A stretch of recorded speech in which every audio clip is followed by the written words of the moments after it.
J'ai cherché en vain quel territoire ukrainien était aujourd'hui occupé par la Russie, Madame Loiseau.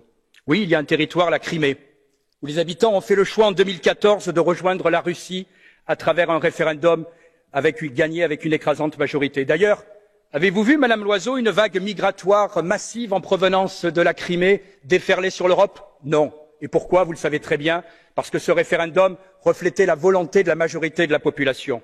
Dans l'est de l'Ukraine, où la population s'est soulevée contre le gouvernement de Kiev, les habitants attendent que les accords de Minsk, leur accordant un statut spécial au sein de l'Ukraine, soient enfin respectés.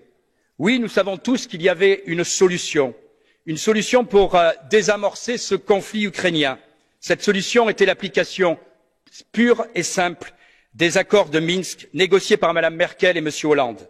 Malheureusement, ils sont toujours restés lettre morte. Chacun sait que le gouvernement ukrainien et la Rada n'avaient pas l'intention de les appliquer et logiquement, la Russie n'a pas montré plus d'empressement, elle aussi, à les appliquer. Par exemple, le gouvernement ukrainien n'a pas fait toujours le moindre geste pour tenir ses promesses dans le Donbass, à savoir la mise en place d'un statut garantissant plus d'autonomie. Aujourd'hui, pire, l'Ukraine reprend les accents les plus belliqueux contre les Russes.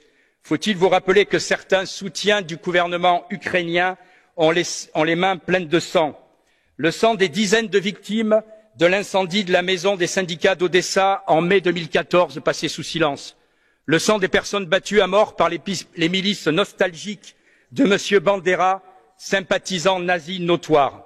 Faut-il rappeler que la crise du Donbass doit son déclenchement à la décision du gouvernement de M. Porochenko de supprimer les langues régionales en 2014, le russe, mais aussi le hongrois, le roumain et même le tatar criméen.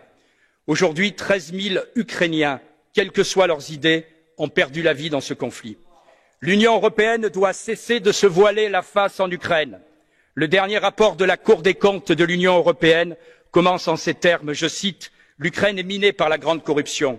Le président Zelensky, qui enchaîne les échecs, joue d'ailleurs sur la montée des tensions pour sauver le peu de popularité qui lui reste.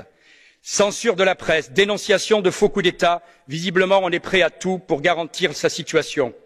La seule voie pacifique aujourd'hui, c'est le respect des accords de Minsk, c'est le respect que l'Union européenne devrait exiger de toutes les parties pour éviter une nouvelle guerre, et c'est ce respect dont vous vous moquez, quels que soient vos propos.